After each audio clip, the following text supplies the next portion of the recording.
Hey,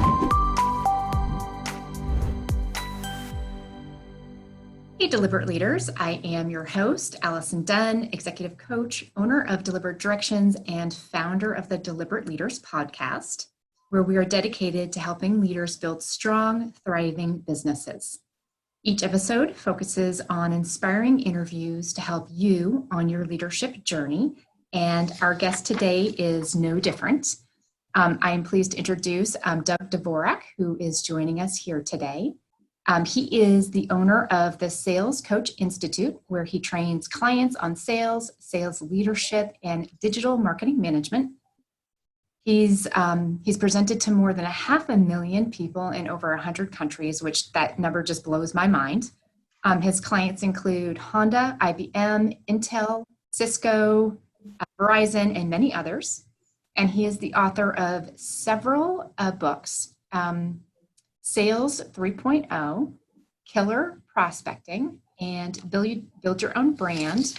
And as a bonus today for all of our listeners, you get a copy of, and I'm holding up a printout of it, A Sales Leader's Guide to Success, 12 Proven Strategies to Drive Sustainable Change and Predictable Revenue in Your Organization. And I have to tell you, I'm sure a lot of people right now would feel great to have some of those strategies behind them. So thank you very much as your gift. Doug, thanks so much for joining us today. Thank you, Allison. It's a high honor and privilege to be with you and your audience around the planet. Thank you very much. Well, I would like to kick off this interview with asking you, just having a quick deliberate conversation around what is your number one leadership tip that you like to share? Number one leadership tip I'd like to share is have an understanding of what technology, sales enablement, or a marketing automation tool that you can use to automate your sales process and help promote you when you're sleeping. Technology is so inexpensive today, from CRM tools to marketing automation, but if you can find those pieces of that tech stack that works for you, it's pennies, and the ROI is huge. It gives you a reach that we've never enjoyed or experienced in the recent future. And this is coming from an enterprise software, a recovering enterprise software sales guy that sold seven-figure solutions to manufacturing. It's now pennies on the dollar, and that power, that automation, that intelligence can really be deployed in a small to medium-sized environment, because we are, even pre-COVID, we were at a tipping point. The 5 pillars of technology that I see as tsunamis: 5G, up to 100 times faster than current 4G, AI, artificial intelligence, big data, elastic cloud, and IoT, the Internet of Things. Those 5 things, if you can take a look at Internet of Things, artificial intelligence, elastic cloud, big data, and IoT, and try to figure out a strategy to leverage those in a tech stack for your business, that'll reap huge rewards. Yeah, that's a great tip.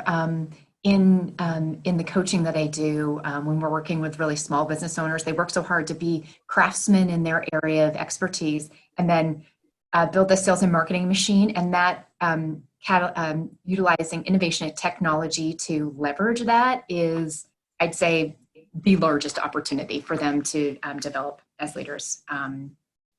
Keep the funnel pumping. Thank you very much. Just out of curiosity, do you have a preferred platform that you most often find works successfully for the businesses you coach? Interesting question. Yes, I was using Salesforce, and then I came across Pipedrive. So for the SMB space, Pipedrive is awesome. It's $15, $20 a month enterprise license. It's user-friendly. There's a lot of APIs or bolt-ons. So that's my recommendation for a CRM tool. And then if you can find a marketing automation tool, the one I use is VBout. Cost me about $150 a month. It is awesome, but it's taken myself and my staff out of the day-to-day. It has lead tracking, So for a CRM, certainly Pipedrive, Zoho, and I don't have a financial interest in any of these, but we use Pipedrive, and our marketing automation platform is VBout. Fantastic. Thank you for sharing those tips. I find that if someone has not invested in one yet, that exercise of trying to find the right one can be so complicated, and there's too many choices, frankly. So, as they say, experience is a great teacher, but the tuition's too high. That's right. For sure. I was hoping that we could tap, I don't want to say that we're in a recession. I feel like this is something different than a recession for what the world is experiencing right now. But what would be your number one piece of sales advice that you would like to give people during this Corona COVID period that we're all in together? We're all in together. We're all being impacted, and we are all going to be impacted. And I don't say the new normal, it's the new abnormal. I can't plan beyond a couple days, let alone what the outcomes will be. But in the context for small business owners or sales professionals, recognizing it's a buyer's world. Mm-hmm. And that in 2019, there were north of 58 billion robocalls perpetuated on Americans. Nobody takes a call from somebody they don't know, and it's a buyer's world. If somebody is purchasing a product or service, they more than 60% of the time know enough about you or are researching on Google what your company's about. They've made a decision. So recognize that it's a buyer's world and that cold calls are dead. Cold calls are dead. There's hot calls, and we'll talk about hot calls, which is research, preparation, 3 things required before you make a hot call or turning a cold call into a hot call: trust, rapport, and credibility. My point is, the one thing I'm noticing in this COVID world is it's a buyer's world, and people really don't want to take a phone call. If you have established relationships, reach out to them. Sales professionals have a lot of time, as do some small business owners.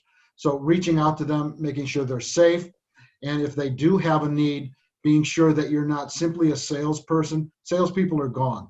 It's trusted advisors or subject matter experts that understand their unique business challenges or problems, or they don't. The business owner or the prospect doesn't understand that, and the sales expert, the trusted advisor, can show them an ROI, solve a pain that they already have or don't have.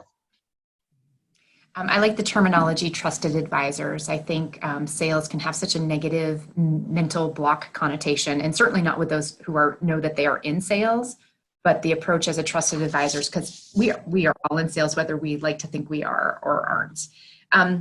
So as a trusted advisor, let's switch out that word.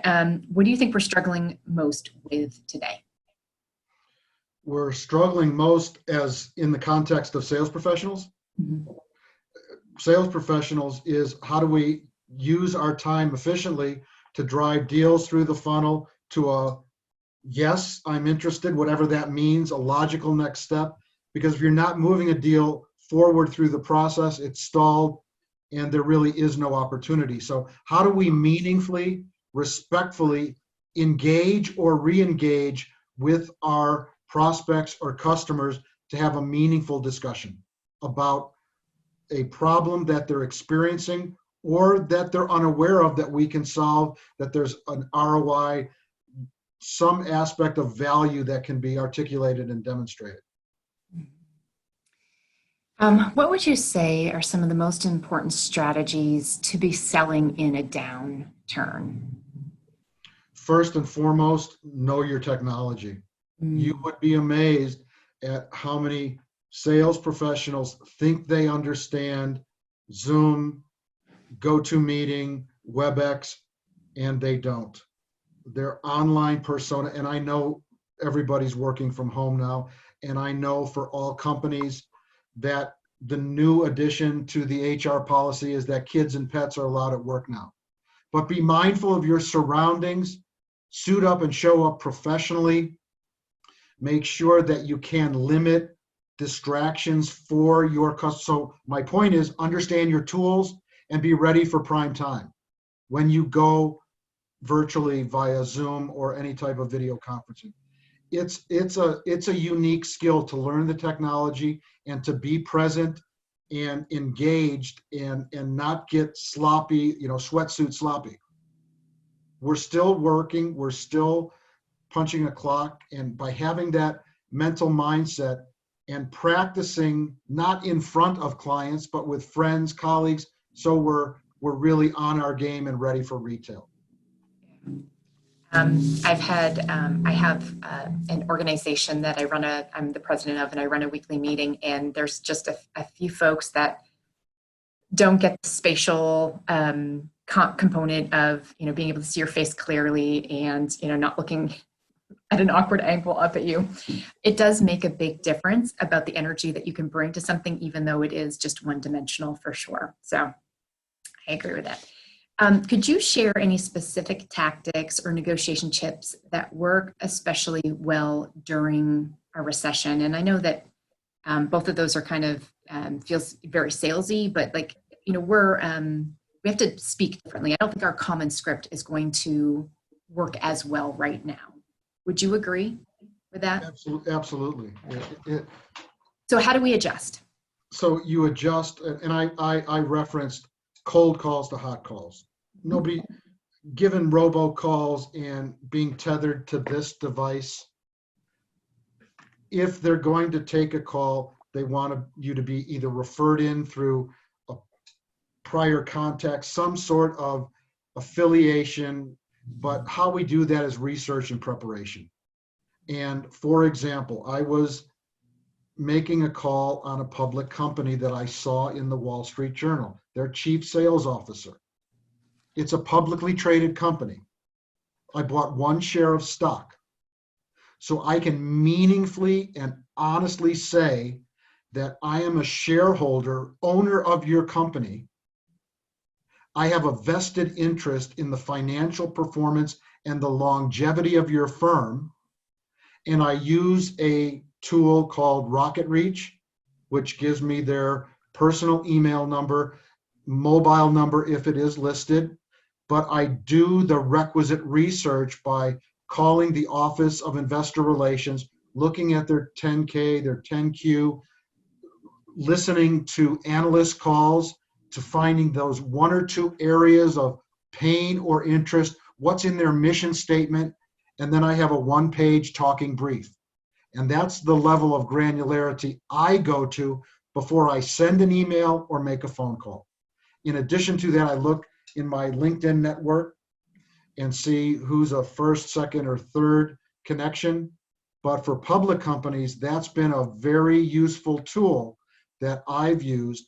And then I practice some advice that I was given. I've been in professional selling over 30 years. Successful salespeople make a habit of doing things unsuccessful salespeople will not do. Why would I call 9 to 5? These are high-powered executives that are probably at their desk at 5 in the morning or 6 in the morning. Mix it up. Call at 5 a.m., 5:30, 5:45. Call on a Friday evening. Call on a Saturday morning.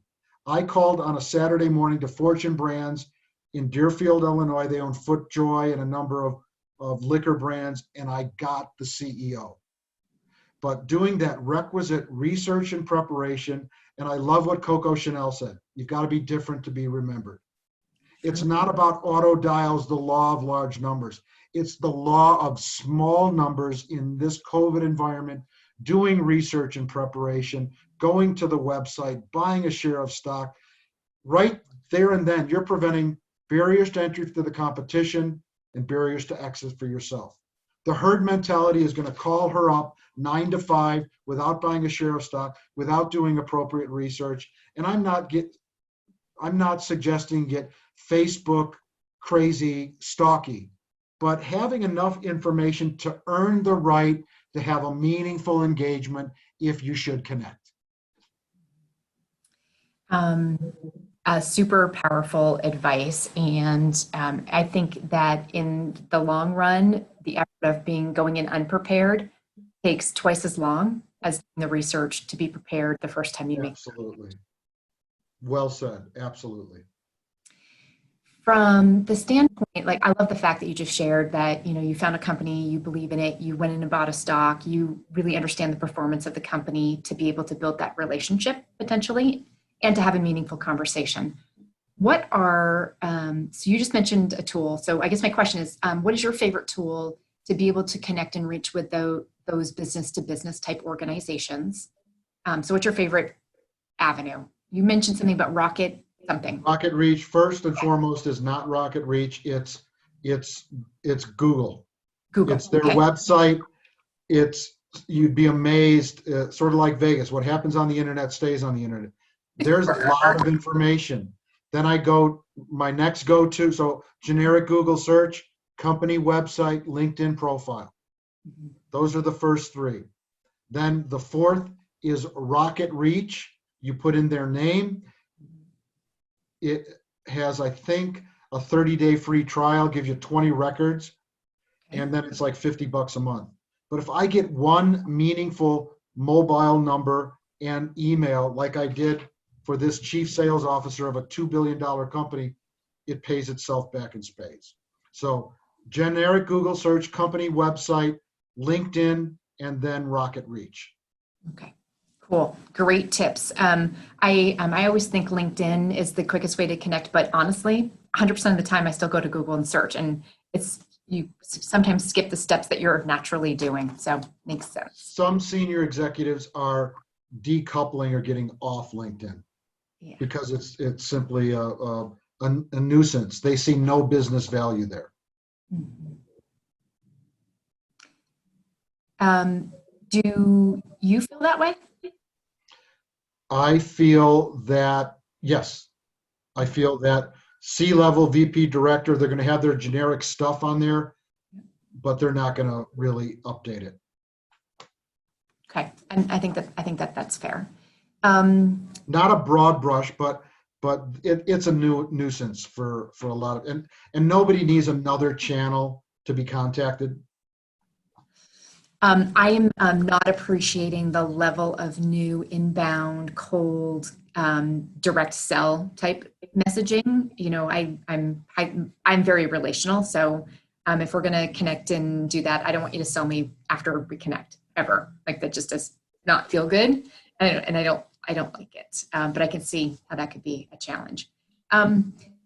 So let's say a lot of people are still using LinkedIn as their primary source of making that initial connection. Is there like a best strategy on how to make that engagement work to their benefit?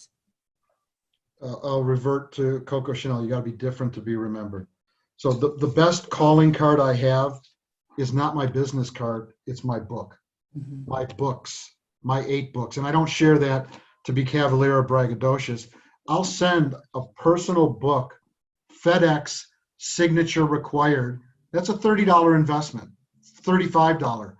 But if there's signature required, and I don't do that in mass, but for those strategic relationships, if I find as this chief executive, it was digital transformation in the context of a sales process. I printed out one of my white papers on digital transformation. I put a little Post-it. I read on your profile that, and I quote her, and then I put it right in the white paper. And I send that to them, FedEx, signature required. That's been so impactful for me. But the precursor to that is I'm not a mile wide and an inch deep.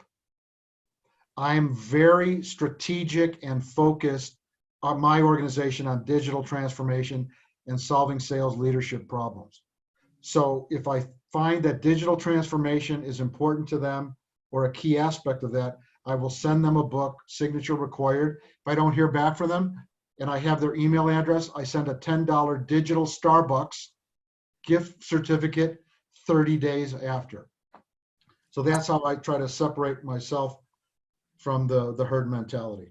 I look at receiving someone's book that has been signed by the author as like a treasure. So that's excellent. I'm curious, Do you know what your conversion rate is on your kind of multiple steps that you have? Would you be willing to share, like, how Sure, that can be? sure. It's 10 to 8 to 10%. Excellent. But Okay. if you look at that relative to other metrics and data on email opens and whatever, that's huge. If I just get one or two of those a quarter, that's meaningful, impactful revenue. Meaningful, impactful revenue. And it's not that difficult. Now, we're all cash strapped if we're in sales today and budgets have been cut. But if you can be really surgically precise in the research and the approach strategy to these executives or to your high level A prospects, I'm not saying D and C level, Right. A level, and you do 4 of those a month, that's $125, that's 15 grand, and you send out approximately 45 to 50 of those, and even if you get a 3% hit, that's huge. Mm-hmm. Because very few, sales is the highest paying hard work and the lowest paying easy work. So Well said. That's so true. You have written on how to build your own brand, building a brand. And I'm just curious, I'd like to just pick your brain a little bit on your thoughts and strategies on that digital marketing branding component of it. What are some of the specific activities in general that you suggest individuals need to do to build their brand and their company's brand online? first, Google yourself. Okay. There could be some dirt out there, and I mean that very seriously. Okay. There could be something out there untoward or something. So Google yourself and your company, and if there's some bad reviews, solve them, solve the issue, but clean up your own backyard first if there's anything to be cleaned up on. Sure. And then it's really the moniker of sales rep is going away. It's sales strategist, trusted advisor, consultant.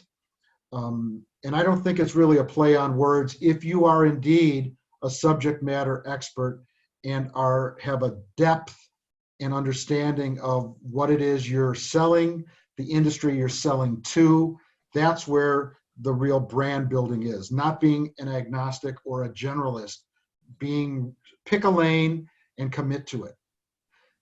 So being an expert, however you define that or can achieve that. Secondly, have a good website, have a digital presence. That starts with a good website, not something you buy for $200 from GoDaddy at Wix. You can get a great website for $1,000 or less. So get a great website, understand what keywords and phrases people are typing in to find people like you, your expertise, your product or service.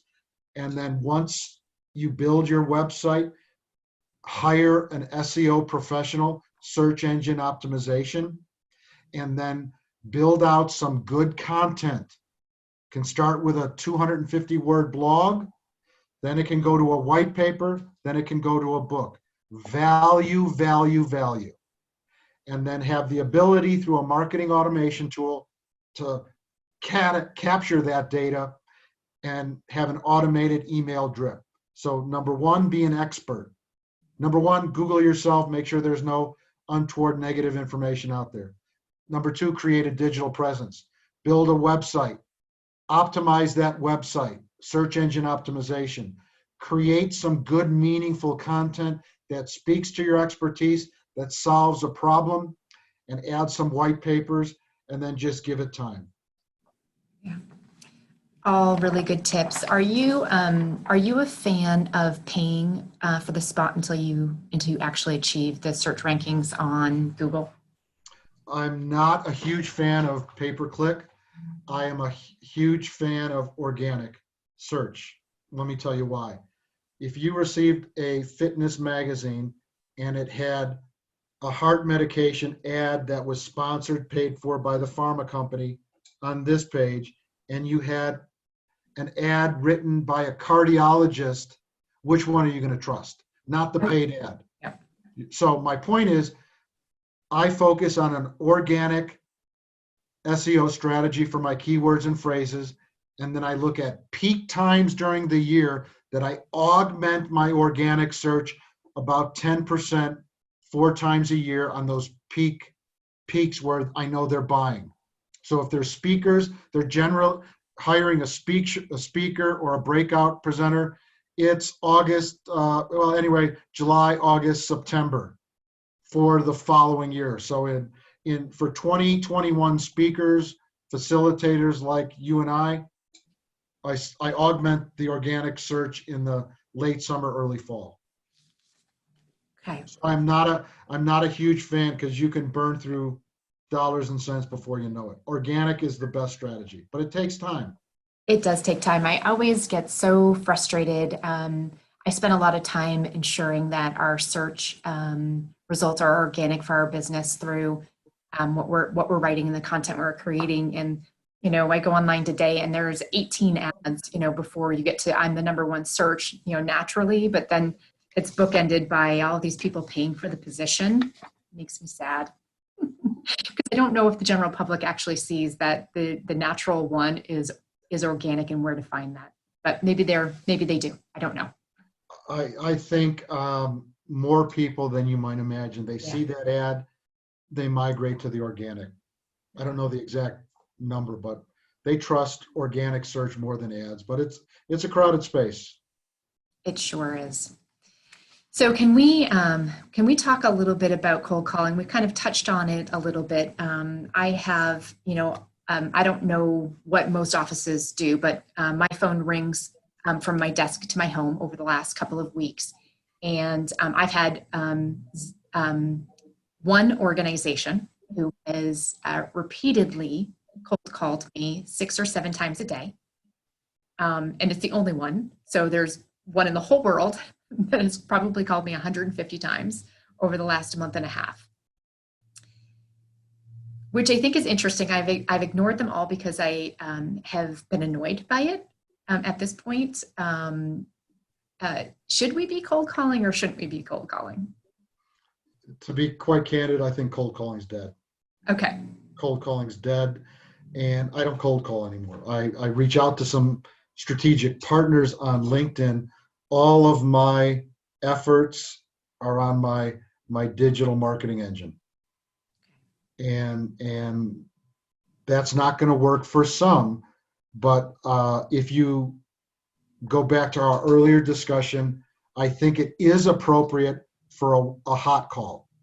Research preparation, that you do the appropriate level of research, because in the end, it just saves time and it increases the potential for actually reaching that person and creating a meaningful engagement.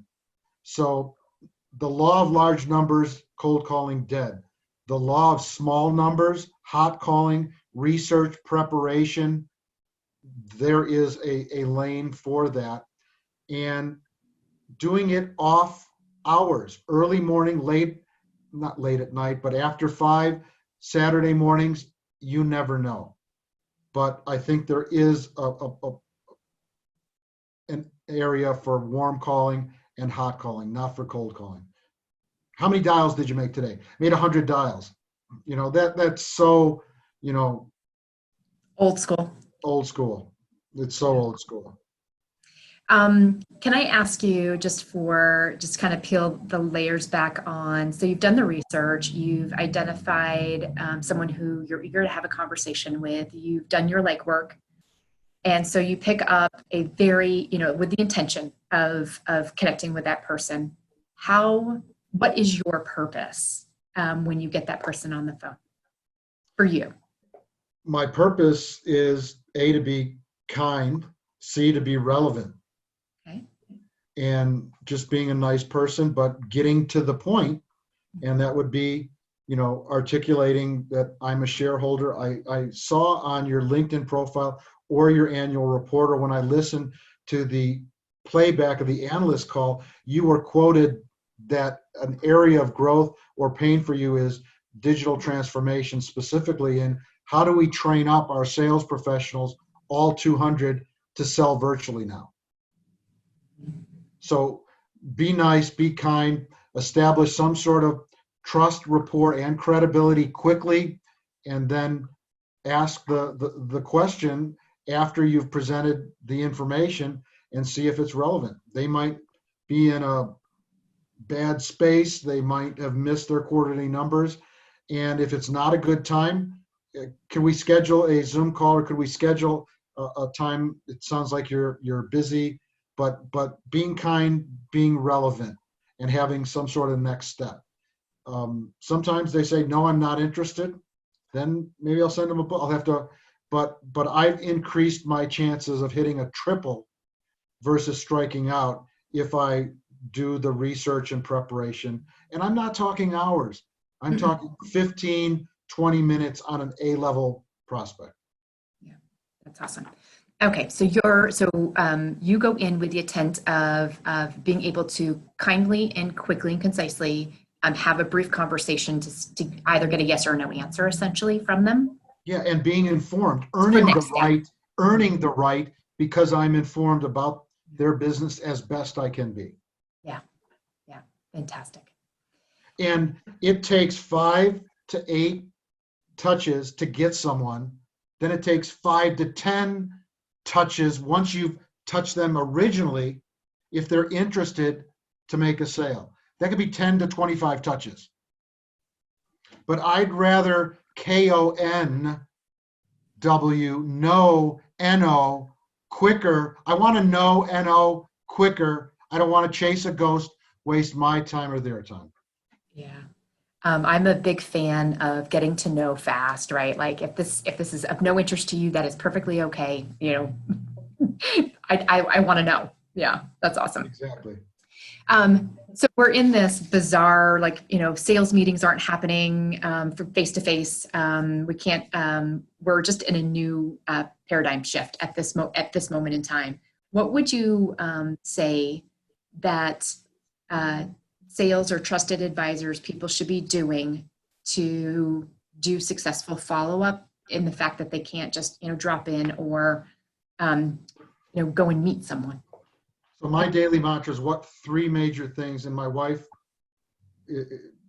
is practicing that also, not in a business context, but what 3 meaningful things have I accomplished today?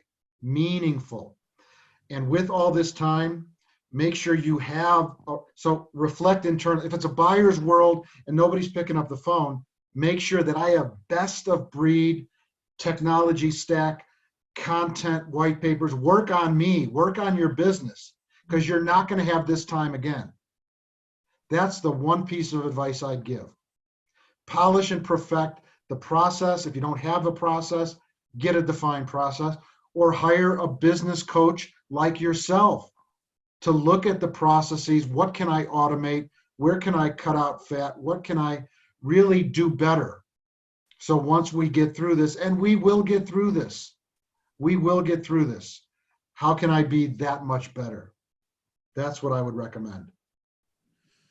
In the beginning of our interview, we were talking about how people are showing up on Zoom and maybe not being fully aware of their environment. So, what are the key things that you would say that you've seen that, from a business etiquette standpoint, can't slide any further? That people should not be doing in a virtual context.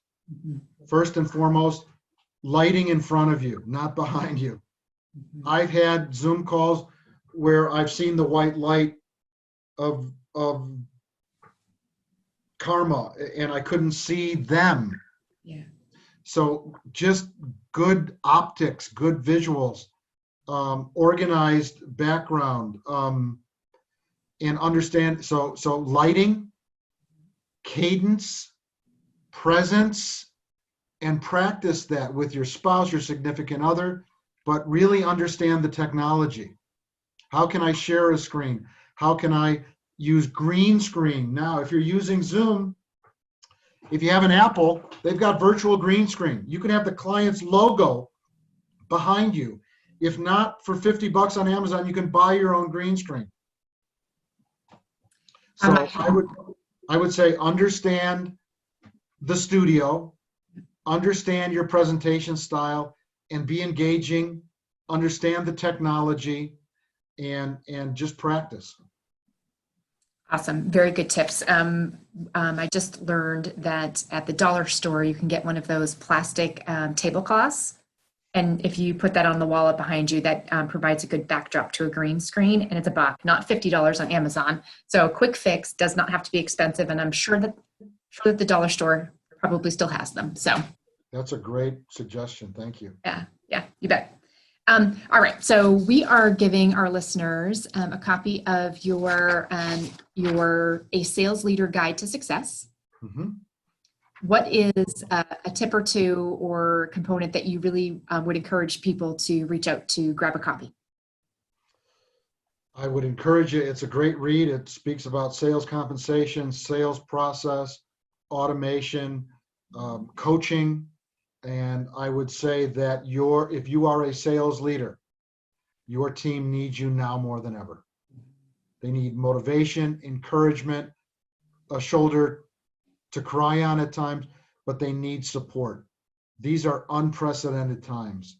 And I would also encourage you, I ascribe to a hiring philosophy, which is this: A's hire A's, B's hire C's, and C's put you out of business.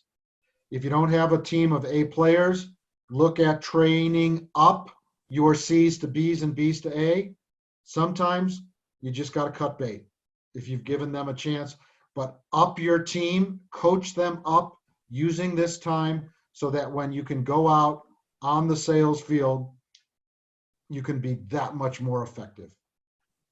Yeah, that's, I think that is exceptional advice. Just want to make sure that our listeners understand that will be available right there on our podcast link to be able to snag and download your copy.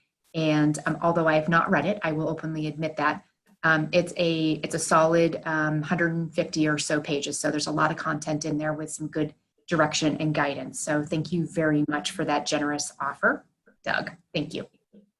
So besides your own books, what's your favorite book on sales?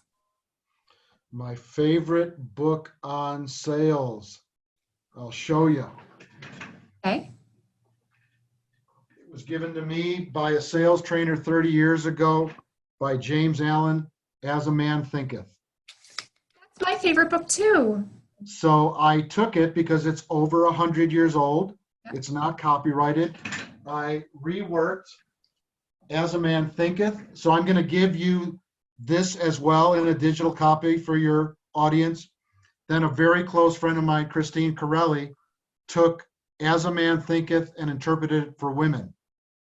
So to answer your question directly, 35 years ago, As a Man Thinketh, the first sales training seminar I went to by Dan Bride and Associates, a copy of that book was placed on my chair. It changed my life. So this right here. Yeah, that is one powerful read. So Yes. I'm excited that I can share that as well. Awesome. What sales trainers do you follow? I followed early on Zig Ziglar, Tom Hopkins. And I saw Zig present like 25, 30 years ago. I saw Tom Hopkins. And then Joe Girard, the Guinness Book of World Records, #1 retail salesperson on the planet. I just spoke to Joe about a year ago. He's still training. So those were the three that really impacted me. And I think their information is as meaningful now as it was then. So those are the three that I go back to when I need a dose of clarity or inspiration. Yeah, excellent. Doug, for our listeners, our Idaho listeners, you're right here in Idaho, correct? I am. Yeah. In beautiful Donnelly, Idaho, where my world headquarters is, population 163. Oh, that's awesome. Doug reached out to me on LinkedIn, which is how we've gotten connected, and we are here today. So for those of you who are doing some groundwork and research, you can reach a lot of amazing people if you use the tools and do it in a thoughtful, kind way. So Doug, what is the best way for people to learn more about you, and what way would you prefer that they connect if they'd like, when, where? Sure. Salescoach.us, or I'm still a phone guy. My mobile number is 847-359-6969. So salescoach.us. There is over 15 downloadable white papers for free on every aspect of selling the sales process and coaching. Reach out to me directly, 847-359-6969. Excellent. Doug, wealth of information you've shared today. It's been a pleasure to have a meaningful conversation about sales and the digital aspects of how we could improve our own processes. So thank you very much. And I'll leave you with this. Let's have some more fun, because if you don't have fun, this could happen to you. There once was a man who never romped nor played. He never smoked, he never drank, nor even kissed a maid. And when he upped and passed away, life insurance was denied. For since he never lived, they claimed he never died. Do some more living. We'll get through this COVID. And with that, that's a wrap. Thanks so much, Doug. See ya. Thank you. Bye.